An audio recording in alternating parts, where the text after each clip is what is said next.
So is Dior Homme Parfum 2025 actually a masterpiece? Was I wrong about it in my initial review of it? Have I changed my mind about it now that I've almost had it for a year? Is it super similar to the epic Le Male Le Parfum like some seem to think? And do I think the new Dior Homme Parfum 2025 is as good as the OG Parfum? It's almost a year since I did my review of Dior Homme Parfum, and I concluded my review by saying that I actually like the scent of it, but that I wasn't blown away and that I felt that they stripped too much from the original in this. But here's the thing, since then I've actually worn the new Dior Homme Parfum quite a bit and it has grown on me, but the question is how much. So it's time to revisit this thing, go through what it smells like, compliments, the vibe of it, performance alternatives and more. And of course, if I change my mind about it and if I think it's worth it. So I'm gonna list the notes below. There's definitely been a change of notes and ingredients if you compare it to the OG Parfum. So let's go straight into how it smells.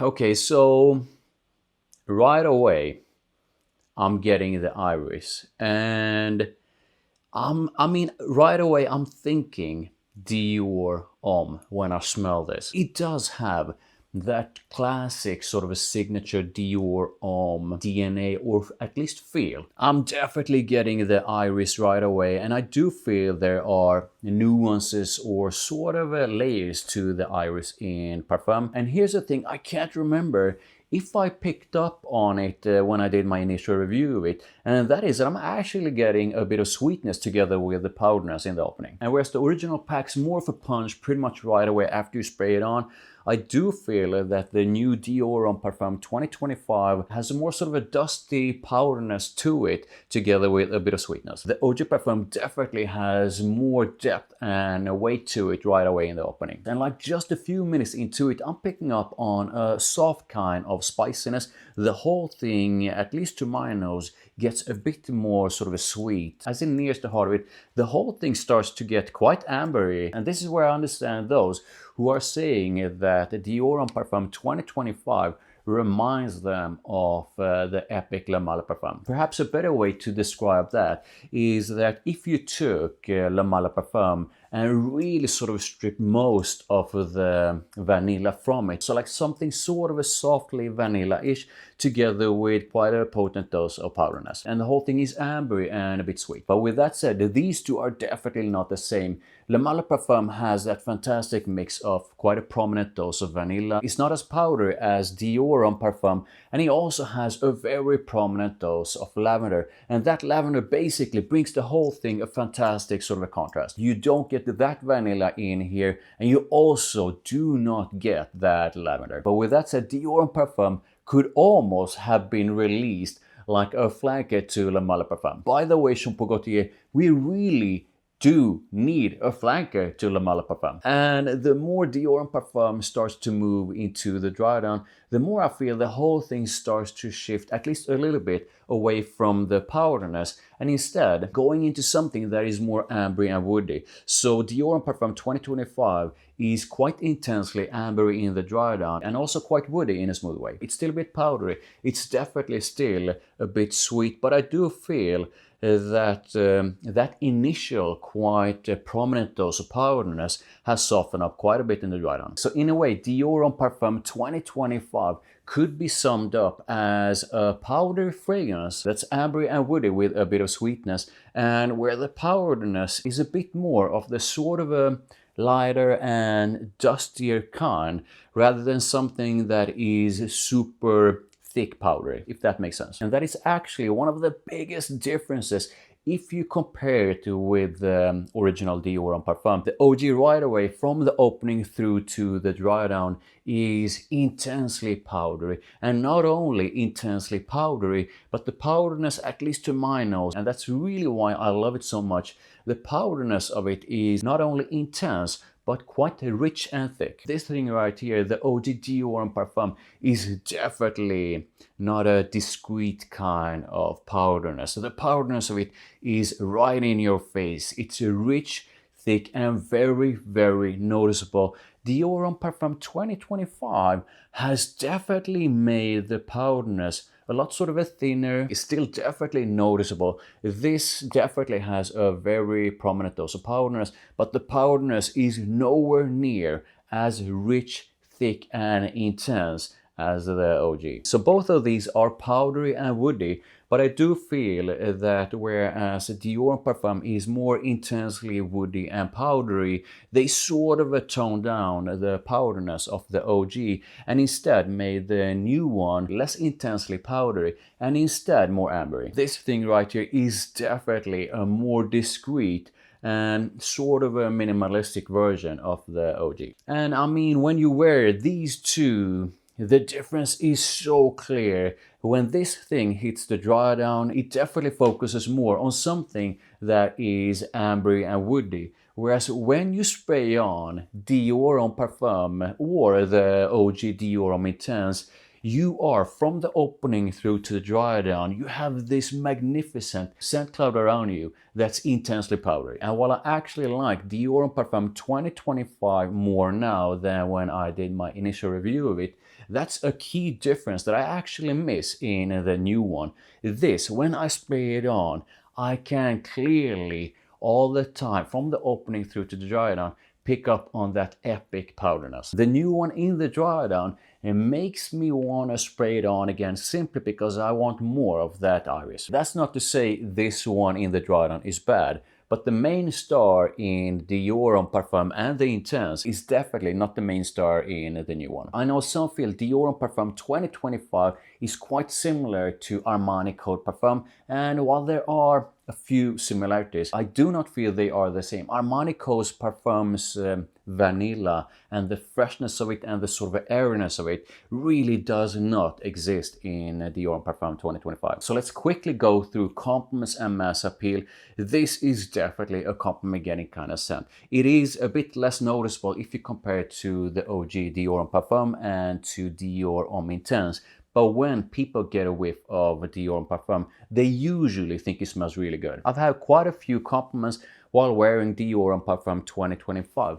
But with that said, most of those compliments have come like within an hour or two after spraying it on, which to me says more about how the scent cloud behaves after like 2 hours than the scent itself. And it would definitely appeal more to those who doesn't like as sort of powdery intense scents like the OG Parfum. Performance has changed a bit, but really not that much with a bit of maceration and usage. And if I would rate the performance of Dior Homme Parfum now after almost like a year, I'm gonna put it somewhere between 6 to 7 or 7.5 out of 10 when it comes to projection and longevity. But when it comes to the projection, only for like the first hour or two. After like an hour or two, I really do feel the projection, i.e. the scent cloud, starts to get quite a bit smaller, which I believe is one of the reasons why most of the compliments that I've been receiving while wearing this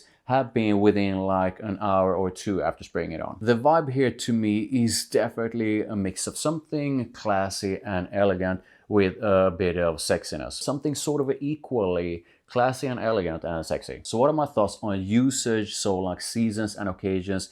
This definitely has a bit of depth to it, but if you compare it to something like the OG Dior Homme Parfum, it's definitely not as rich, heavy. It doesn't have all the layers and nuances to it if you compare it to the OG. It's powdery, woody and ambery with a bit of sweetness, but I do not feel this is super intense, super deep or super heavy. So I do feel you can use Dior Homme Parfum 2025 throughout the year, but with a focus on summer nights. This smells absolutely gorgeous with a bit of warmth to it, spring, fall and winter. And it does lean a bit more towards colder days. As for occasions, I really feel this Dior Homme Parfum 2025 works just as well for when you are dressed to the nines or when you have like a suit and tie on you as it does for more casual occasions. But like going out for dinner and stuff, definitely when you are going on a date or special occasions. But I mean, you could definitely wear this to work as well. So who is Dior Homme Parfum 2025 for? Since this, in a way, sort of is like a more minimal and lighter version of the OG Dior Homme Parfum, I do feel this is for someone who always wished that there was a version of Dior Homme Parfum that wasn't as intensely, richly, and sort of thickly powdery as the OG. So basically, if you want this, but a lot less powdery, then it's definitely the new one. But the sort of a baseline here is, do you enjoy powdery fragrances? If so, then you'll most likely enjoy this. Do you also enjoy woody and ambery fragrances with a bit of sweetness, that sort of a combo, then you most likely enjoy this. If you absolutely love Dior Homme Parfum, the OG, and want the exact same kind of rich, intense, and thick kind of powderness, and think you'll miss that in this, which you most likely will, since it's not as intensely powdery, then this is definitely not for you. And yeah, if powdery fragrances is not your thing, then this is definitely not for you. So what are some of the alternatives to Dior Homme Parfum 2025? I think definitely one of the main ones, and one of my fragrances for life, it's Le Male Le Parfum. You get a spicy kick, a fantastic dose of vanilla, a bit of powderness, and a bit of sweetness. And what makes Le Male Le Parfum so good is that you have a prominent dose of lavender, giving the whole thing a fantastic contrast. Another fantastic alternative is Prada Homme Intense. Prada Homme Intense is also ambery and woody and powdery, much like Dior Homme Parfum, but it's more powdery with a different kind of amberiness and woodiness. This has a super creamy, super smooth dose of sandalwood, and it has a bit of soft leather and vanilla, and that's sort of a Prada L'Homme DNA, and that DNA is really, really different if you compare it to the Dior Homme line and to this. But Prada L'Homme Intense is another one of my fragrances for life. I have backup bottles of this and I absolutely love it. For a more fresh and airy kind of powderness that's woody and a bit sweet with quite a noticeable dose of vanilla, there's Armani Homme Parfum. These two are definitely not the same, but I absolutely love Armani Homme Parfum, and this to me is among some of the most versatile powder fragrances for men. For more alternatives that are powdery, I highly recommend to check out my best powdery fragrances video. I'm gonna link to it above and in the description below. So have I changed my mind about it? Do I think Dior Homme Parfum is a masterpiece? And how am I going to rate it from 1 to 10? In order for me to fully appreciate Dior Homme Parfum, I think I sort of needed to take a step back and stop directly comparing it to the epic Dior Homme Parfum and to the insanely epic Dior Homme Intense. And one way to sort of summarize Dior Homme Parfum 2025 is basically like that it's a cleaner, definitely lighter, less intensely powdery version of the Dior Homme Parfum. That's also because it's less intensely, richly, and thickly powdery, a more versatile version of Dior Homme Parfum. And I definitely appreciate Dior Homme Parfum 2025 a lot more now than before. I think it smells good. There's absolutely no doubt about that. However, I think it smells good mostly like the first hour or two. When the powderness of it starts to get softer, i.e. like after an hour or two,